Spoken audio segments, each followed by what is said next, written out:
Hello and welcome back to the Your Mental Health Mentor YouTube channel. My name is Katie and I am your mental health mentor. So this is now the 5th video in the Mental Health Foundations playlist. So if you haven't given the other videos a watch, make sure you watch those before we get started. Have you ever noticed how easy it is to know what to do to change, but how hard it can be to actually do it in a way that sticks? We set goals, we buy books, we watch YouTube videos, and yet so many of us still feel stuck. And when we don't succeed at fully making changes in our lives, we often turn to self-blame. We label ourselves as incapable and convince ourselves that we might not even ever get there. Well, I'm here to tell you that it's not your fault. You just haven't yet learned what actually needs to happen beneath the surface to make change actually last. So today we are changing the way we see change itself. We're talking about how change actually works, what you should be focused on while changing, and what you can do to really anchor in this new version of you. But first, I want to help you understand why change can feel so freaking hard. Your brain prefers what is familiar because it feels safe. The survival instincts in your brain will always choose safety as a default. Remember when I said your brain loves shortcuts? Well, it thinks the most efficient way to function is relying on what you've learned in your past experiences. Because you've done things a certain way, your habits are running on autopilot. They've become an automatic response from the brain in certain scenarios. And lastly, learning takes energy, and change requires stepping out of your comfort zone, which can feel scary in both your mind and your body. But I promise you, you will survive. None of these reasons mean that change is impossible. They're simply explanations as to why you've probably been stuck. So don't use these as excuses. Let these facts comfort you when change is feeling uncomfortable. Always remember that failing, making mistakes, having to try again, or trying something new just makes you human. Some days you'll be moving forward.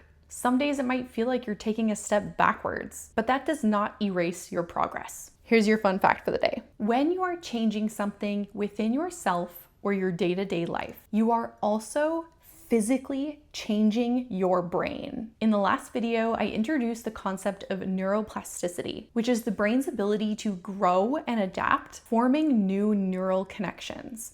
This happens in 2 different ways. Number 1 is functional plasticity, which is the brain's ability to move functions from a damaged part of the brain to an undamaged part of the brain. Pretty cool. So when I originally had my multiple concussions, that's exactly what was happening within my brain. My brain had to adapt to the changes that were happening within. The second way is structural plasticity, which will be our focus for today, as it is the actual physical change of the brain's structure and neural pathways. This happens in response to learning new skills, adapting to changes within your environment, and experiencing new things within your life. Remember how I said repetition creates patterns? Well, when we repeatedly do something new, we're actually strengthening a new neural pathway, and over time, they become more efficient.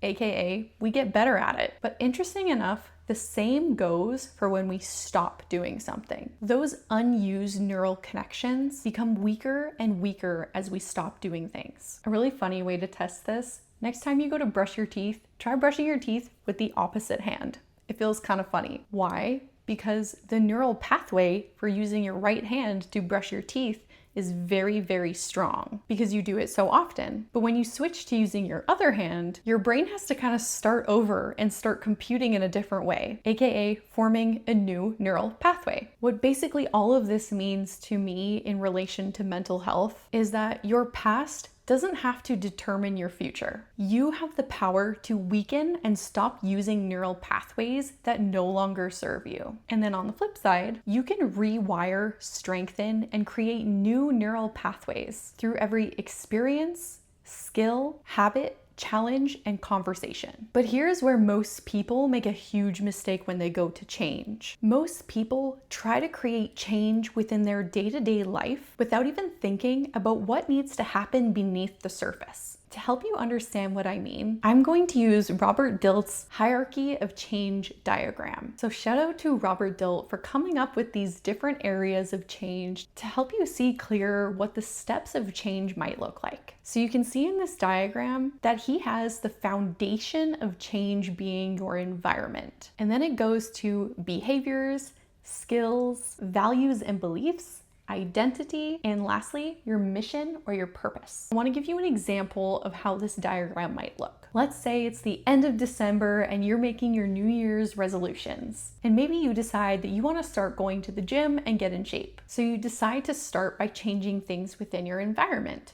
You get a gym membership, you squeeze those gym sessions into your schedule, you change your routine, meals, and water intake. Doing these consistently ends up changing your behaviors. And when you're consistently taking that action, it builds your skill set. But I'm gonna stop you right there. What do we typically see happen to people when they set New Year's resolutions? They get this far up the diagram and then things kind of start to fizzle out. Often if you're not seeing immediate results, you kind of lose motivation, start falling out of those routines, and then you start taking less action over time. So typically, most people don't see their change make it all the way up this diagram. So stick with me because I'm about to give you a huge perspective shift. What if we flipped this entire diagram upside down? I personally believe that this is the true process of change. Because when you do it this way, suddenly your environment, behavior, and skill set start to become a byproduct. Let's dive in a little bit deeper. So now we're starting with our mission and our purpose as the foundation of change. Because when we start here,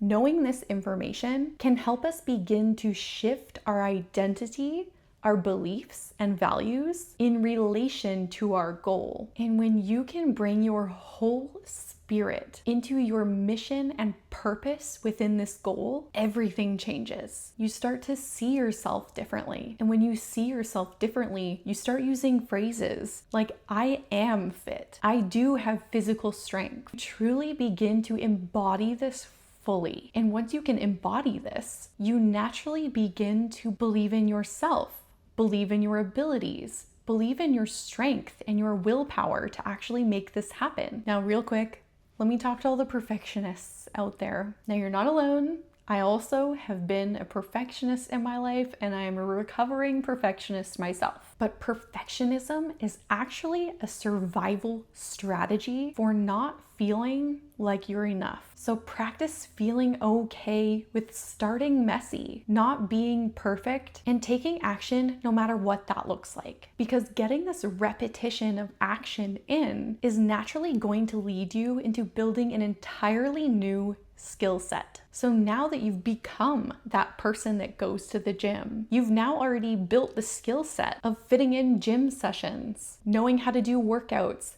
meal prepping, eating healthy, drinking enough water, properly taking care of your physical health, and so much more. Now is when you start seeing real results in your life. So by the time you actually reach your environment, you already have such a strong foundation that comes from your inner world. You no longer need all of this willpower just to stay on track. Now, a couple of notes about this method. Instead of looking at this and asking yourself, what do I want to change about myself? Try switching the narrative a little bit and asking yourself, who do I want to become? And always remember that small changes matter too. Change doesn't just magically happen overnight.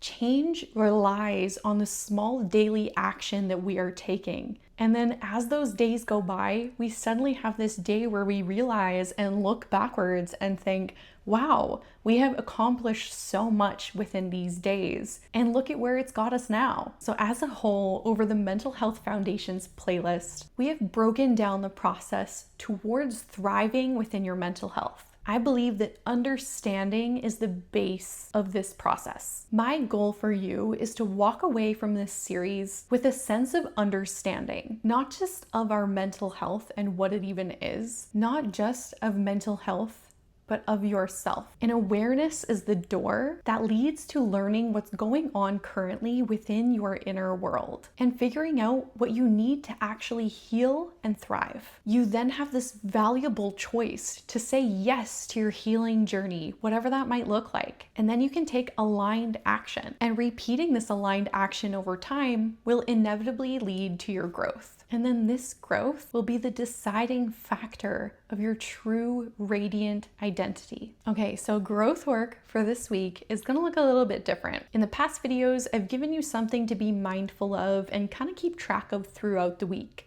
This is going to be one activity. It's going to be a journal reflection. And I want you to ask yourself, who do I want to become? But no, for my type 3 people out there, I do not just want you to write a list of your goals. In this exercise, I want you to describe who you will be. Go into detail about the qualities that make this version of you everything you want to be. Now, I also really need you to know, if you can think of it, it is possible for you. But we can get into how I know this is true in future videos. I hope this series has been able to give you a strong foundation within your mental health so that you can understand yourself, gain awareness, be able to start growing and create change in your life. I have so much gratitude that you're choosing to grow with me, and I have so much love for you and your potential. If you've been loving the information I've been sharing with you guys, make sure you hit like, drop your takeaways in the comments, and make sure you let me know if there's any topics that you want to hear more about in the future. My name is Katie. I am your mental health mentor, and I will see you next week.